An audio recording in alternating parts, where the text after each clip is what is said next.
Bonjour, bonsoir mes frères et sœurs, que la paix et la grâce de Dieu soient avec vous tous. Bienvenue dans notre étude biblique sur la dîme, à la lumière de la parole de Dieu. Et ça fait quelques temps depuis que nous avons commencé à étudier avec vous ce concept de la Bible, la dîme. Le thème de cette étude est la dîme à la lumière de la parole de Dieu dans le contexte de l'Ancien et du Nouveau Testament. Nous avons parlé aussi de l'offrande dans notre dernière leçon que nous avons eue sur la dîme. Nous avons parlé de l'offrande et nous avons dit en conclusion que les grandes bénédictions pour ceux qui respectent cette loi de la Bible et pour les bénédictions sont en grand nombre pour les personnes généreuses, pour les généreux, les personnes qui sont généreuses. Les bénédictions qui proviennent d'eux, la dîme, les personnes qui respectent cette loi de la Bible, qui est la dîme, c'est un principe établi par Dieu. Et lui-même dans Lévitique, et nous allons arriver un peu plus bas aujourd'hui. Qu'est-ce que nous allons faire?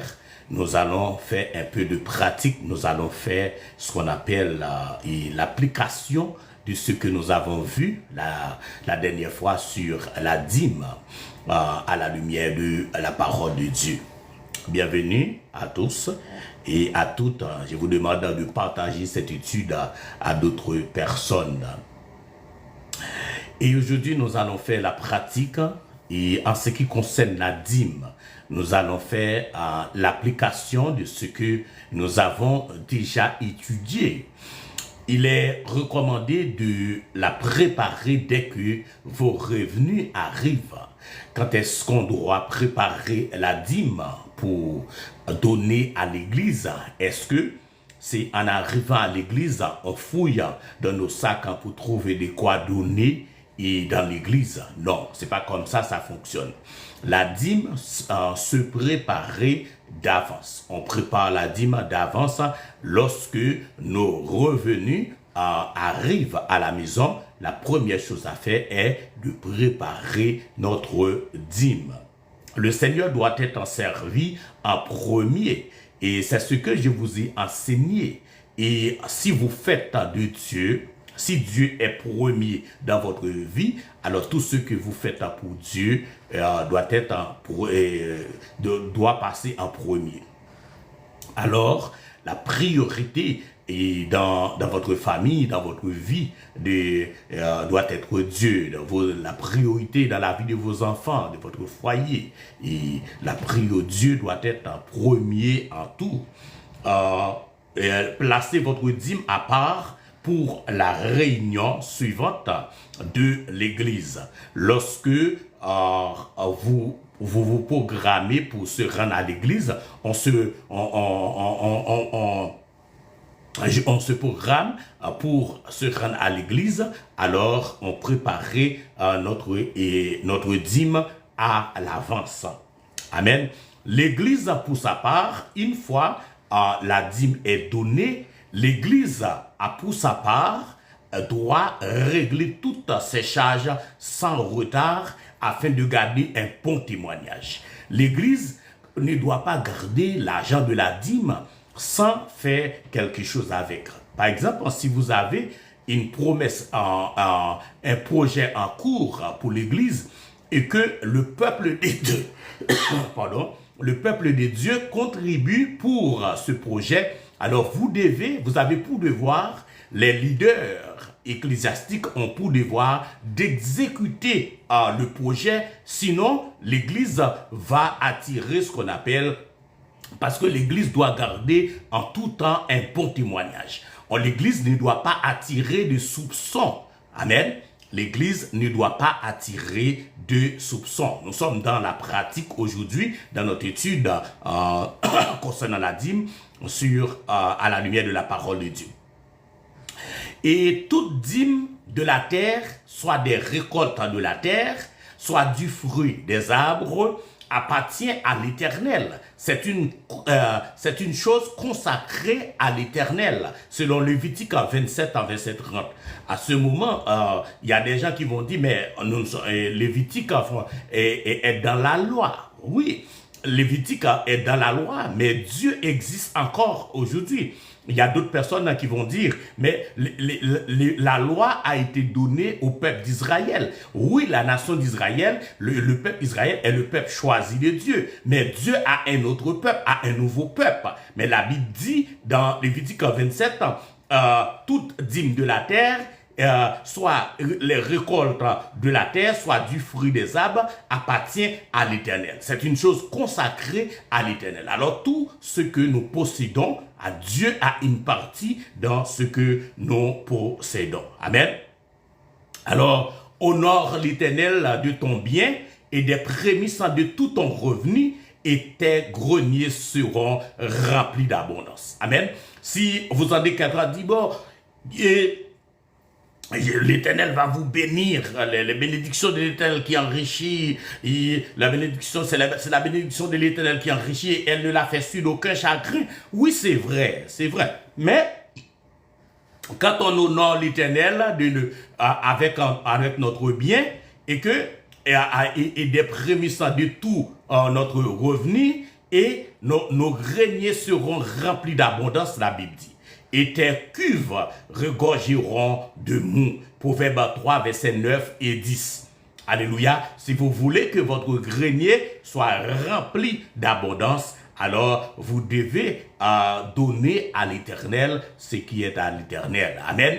Et lorsqu'on a voulu piéger Jésus, on a demandé à Jésus à qui qu'il devait payer. Il devait payer la dîme. Jésus avait demandé une 50 centimes et une pièce de monnaie. Il a dit le portrait à qui est sur la pièce de monnaie. Tout le monde a répondu César. Mais Jésus-Christ disait, donnez à César ce qui est à César et donnez à Dieu ce qui est à Dieu. Alors nous devons donner à Dieu ce qui lui appartient. Le peuple de Dieu donne les prémices, le premier dixième. Le peuple de Dieu donne le prémisse, le premier dixième. Dieu doit être servi en premier car il tient la première place dans l'univers.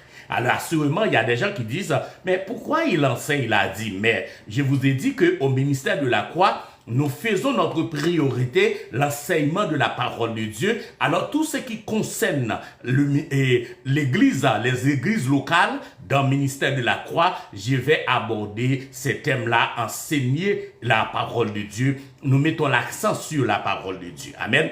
Le peuple de Dieu donne des prémices. Le premier dixième, Dieu doit être servi en premier car il tient la première place dans l'univers. Dieu est le premier dans l'univers. Il est le premier et le dernier de l'univers. Alors, si vous voulez faire quoi que ce soit pour Dieu, il faut que ce soit en premier. Il ne faut jamais placer Dieu en second lieu ou à la fin. Ça ne marche pas. Et il l'a décrété ainsi, ceux qui suivent ce principe sont bénis de Dieu. Amen. Les personnes qui sont bénies de Dieu, ce sont celles-là, alléluia, qui croient que Dieu doit être servi en premier parce que il tient la première place dans l'univers et il l'a décrété. Et c'est Dieu lui-même qui l'a fait ainsi. Amen. Alléluia. Alors, ceux qui suivent ce principe, on appelle ces personnes-là les bénis de Dieu. C'est les personnes qui mettent Dieu en premier, qui donnent la première place à Dieu dans leur vie. Amen. En ce qui concerne l'offrande maintenant, nous venons de parler de faire application sur la dîme et maintenant nous allons faire application également pour l'offrande. En ce qui concerne l'offrande, elle est collectée chaque semaine par l'église lors du service. L'offrande, c'est ce qui est contraire à la dîme. La dîme, c'est lors du revenu, lorsque notre revenu est arrivé à la maison, on prélève la dîme, on met de côté à part. Et lorsqu'on se rend à l'église pour donner à l'église. Ça, il faut enlever la dîme en premier dans notre revenu. Mais ce qui est différent de l'offrande. L'offrande va être collectée chaque semaine par l'Église lors du service. Regardons un texte du Nouveau Testament, et c'est dans 1 Corinthiens chapitre 16 en verset 2, nous allons voir ce que dit l'apôtre Paul. Chaque premier jour de la semaine, que chacun de vous mette à part chez soi et rassemble ce qu'il pourra selon sa prospérité, afin qu'on n'attende pas que je sois arrivé pour faire les collectes. Alors, chaque premier jour de la semaine, alors chacun de vous met à part chez soi et rassemble ce qu'il pourra. Alors, ce que vous pouvez, et on va ramasser ce que vous avez qui est disponible à vous, vous pouvez déposer comme offrande. Alors, je vous ai dit dans notre étude que l'offrande est volontaire. L'offrande, c'est selon vos moyens et selon votre cœur. On donne l'offrande selon son moyen, selon son cœur aussi. En plus, il faut le faire avec joie. C'est avec joie. Quand vous faites quelque chose pour Dieu, il faut le faire avec joie. Alors, je m'adresse à des hommes et des femmes de Dieu quand je parle ainsi. Amen. Je parle aux chrétiens, alléluia, qui sont dans les églises, qui sont un peu partout à travers le monde, dans les églises locales. C'est à vous que je m'adresse. L'offrande aussi devrait être proportionnelle au revenu, mais à la différence des dîmes, c'est le croyant qui fixe lui-même la proportion. Vous voyez la différence entre l'offrande, nous sommes dans la pratique maintenant, vous voyez la différence entre la dîme et l'offrande. La dîme, c'est Dieu qui fixe le montant. La proportion, c'est Dieu qui fixe la proportion pour la dîme. Mais tandis que pour l'offrande, c'est le croyant qui fixe en lui-même la proportion, combien il va donner, parce que l'offrande, c'est un acte volontaire. Amen. Selon son moyen, selon son cœur qu'on va le faire. Les chrétiens devraient prendre l'habitude de donner à Dieu chaque dimanche en plus de sa dîme. Alors l'offrande, c'est un surplus. C'est quelque chose que vous contribuez, vous estimez que il y a tellement de choses à faire à l'église, mais moi, j'ai donné quelque chose de plus à part mes dîmes, mais j'ai donné quelque chose de plus. N'oubliez pas que dans l'étude d'aujourd'hui, nous sommes dans la pratique. Et le thème de cette étude, c'est la dîme à la lumière de la parole de Dieu dans le contexte de l'Ancien et du Nouveau Testament. Regardons un autre texte que nous trouvons dans 2 Corinthiens chapitre 8 verset 2. C'est qu'en ayant été éprouvés par plusieurs afflictions, ils ont été remplis de joie. Et dans leur profonde pauvreté, ils ont répondu avec abondance les richesses de leur libéralité. Alors, l'apôtre Paul est en train de donner un témoignage pour les Corinthiens. Amen. Parce que l'apôtre Paul, il dit que c'est en ayant été éprouvé par plusieurs afflictions, c'est-à-dire l'église de Corinthe vivait des situations difficiles, mais et pourtant, l'église de Corinthe était remplie de joie et dans leur profonde pauvreté, était pas une église riche. Alléluia. Mais la Bible nous dit, ils ont répandu avec abondance les richesses de leur libéralité. Il faut donner avec libéralité quand vous contribuez à l'église. Alors, je n'enseigne pas ce concept de la Bible en faveur du ministère de la croix. Alors, j'enseigne la dîme pour les églises locales et pour les pasteurs qui ont déjà certaines connaissances de la dîme, mais j'enseigne pour toutes les personnes qui s'engagent dans le ministère pour pouvoir bien administrer, alléluia, et l'argent de Dieu, l'argent de l'église. Amen. Pas pour savoir c'est quoi, il faut savoir c'est quoi la dîme afin de pouvoir bien s'en servir. Si vous ne savez pas c'est quoi la dîme, vous allez tomber dans le piège du diable, vous allez commencer à gaspiller l'argent de l'église. Pourtant, l'argent de l'église est sacré. Vous ne pouvez pas faire ce que vous voulez avec l'argent de l'église. L'argent de l'église est là pour réparer ce qui mérite d'être réparé à l'église, pour acheter les instruments, pour pour avoir pour prendre soin de la bâtisse et aussi pour prendre soin ceux qui travaillent à l'œuvre de Dieu, en particulier les enseignants, ceux qui enseignent la parole de Dieu, les prédicateurs professionnels qui se consacrent à la prédication de la parole professionnellement, qui prennent du temps pour préparer la parole, le message de la parole de Dieu. À ce moment-là, l'Église a pour devoir de soutenir ces personnes-là dans leur déplacement, leur permettre d'acheter une cravate, leur permettre de porter un bon costume, tout ça parce que l'Église, vous devez faire une apparence, une belle apparence en présence du peuple de Dieu, parce que vous servez un grand peuple. Le peuple de Dieu, c'est un grand peuple. Alors, pour conclure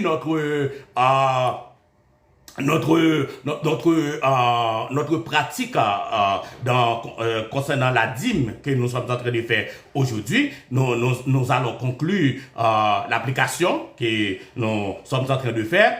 Pour conclure, je vous invite à mettre Dieu à l'épreuve. Je vous invite, mes bien-aimés dans le Seigneur, je vous invite à mettre Dieu à l'épreuve. Je ne vous ai dit pas de donner votre argent à n'importe quel charlatan, des gens qui demandent de l'argent toute la journée. C'est pas ça que je dis. Mais si vous estimez que un ministère, vous êtes béni d'un ministère, vous êtes béni d'un homme de Dieu, que vous voulez supporter, alors vous allez attirer de grandes bénédictions sur vous parce que vous avez choisi de participer à l'œuvre de Dieu. Amen. Avec joie, il faut le faire avec joie et il faut pas le faire avec contrainte, mais avec libéralité comme Paul avait mentionné pour l'église de Corinthe. Je vous invite à mettre Dieu à l'épreuve. C'est lui-même qui vous invite à le faire comme nous l'avons vu en Malachie 3, verset 10. Dieu appelle les chrétiens à le mettre à l'épreuve. Alléluia. Dieu demande à ses fidèles de le mettre à l'épreuve. Amen. Et comment? Dans les dîmes, dans les offrandes. Amen. Engagez-vous à donner la dîme à votre église pendant 3 mois. Ensuite, vous verrez si vous êtes moins heureux ou s'il vous manque quelque chose. Alors, par exemple, c'est un exemple. Une personne peut dire, mais moi, je vais prendre 3 mois. Je vais essayer de donner la dîme. Je vais essayer d'être fidèle avec la dîme pendant 3 mois pour voir qu'est-ce qui va arriver. Soyez fidèle. C'est une expérience que vous allez faire. Il se peut que vous ayez à arranger quelques petites choses. Surtout si vous avez tendance à faire des dépenses inutiles ou des mauvais choix. Alors, il faut éviter les dépenses inutiles. Si vous voulez le faire donner votre dîme fidèlement, il faut éviter de faire des dépenses inutiles, de faire des arrangements. Alléluia. De quelques petites choses, surtout si vous avez tendance à faire des dépenses inutiles ou des mauvais choix. Cependant, n'attendez pas une situation parfaite avant de rendre la dîme à Dieu. Commencez maintenant. C'est pas une situation parfaite qui va arriver dans votre vie pour dire, bon, maintenant j'ai assez d'argent, je suis riche, je vais commencer à donner la dîme à Dieu. Non, la dîme, Dieu, vous avez $10, vous avez $100, il y a 10%, vous enlevez $10 pour dire c'est pour l'œuvre de Dieu, pour faire avancer le royaume de Dieu. Alors, la façon dont on va dépenser cet argent ne dépend pas de vous. Ça ne vous concerne pas. Ça concerne la personne qui va utiliser cet argent, qui va servir avec cet argent dans l'église. Est-ce que ça fait fonctionner l'église? Est-ce que l'électricité est payée? Est-ce que le chauffage marche bien? Est-ce que le système de son dans l'église fonctionne bien? Est-ce que les prédicateurs qui sont vraiment consacrés à la prédication de l'évangile, est-ce qu'ils trouvent du soutien? Je vous demande, on ne peut pas payer un homme de Dieu. On peut soutenir son ministère. Parce que vous n'êtes pas capable de payer un homme de Dieu. Non, vous êtes capable de soutenir son ministère parce qu'il y a des choses qu'il a besoin, alléluia, pour pouvoir fonctionner parce qu'il est un être humain comme vous autres. Dans ses déplacements, il a besoin de mettre du gaz dans son auto, il a besoin de changer l'huile de son auto, il va faire du kilométrage, il a besoin d'une belle cravate, des chemises, tout ça. c'est des choses que le sacrificateur aura besoin pour pouvoir bien accomplir son ministère, mais aussi, quand il a fini de prêcher aussi, il a besoin d'un bon verre de jus. Quand il arrive à la maison, il donne l'enveloppe à sa femme et sa femme va préparer un bon verre de jus pour lui. Après avoir prêché un si bon message, vous avez été édifié et vous dites Amen. Alléluia. C'est dans ce, une église doit penser à ça. Une église qui ne pense pas à ça, c'est une église qui commence à s'engager dans ce qu'on appelle cette église va toujours manquer. Amen. Vous verrez que Dieu est fidèle pour honorer sa parole. Vous ne deviendrez pas riche tout à coup, mais vous verrez la main de Dieu. Certaines bénédictions ne se mesurent pas avec des chiffres. Les mots de la fin, vous ne verrez jamais que vous verrez que Dieu est fidèle pour honorer sa parole. Ça, vous allez le voir si vous êtes fidèle dans les dîmes, et vous ne deviendrez pas riche tout à coup, et pas d'un seul coup que vous allez devenir riche, mais vous allez voir la main de Dieu à l'œuvre, amen, dans votre vie. Certaines bénédictions ne se mesurent pas avec des chiffres. Amen. Alléluia. Alors, c'est là que nous allons mettre le thème à notre étude de ce soir. Nous étions en train, je viens de vous présenter une série de pratiques en application de cette étude et je vais vous donner rendez-vous pour une prochaine étude, toujours dans la dîme. Nous sommes presque à la fin de cette étude sur la dîme à la lumière de la parole de Dieu dans le contexte de l'Ancien et du Nouveau Testament. Merci à toutes les personnes qui étaient là pour suivre cette belle étude. Je vous demande de partager avec d'autres personnes. Allez en paix, que Dieu vous bénisse. C'était votre serviteur, Pasteur Francis Pierre, pour Faites Engagé. À la prochaine. Bye.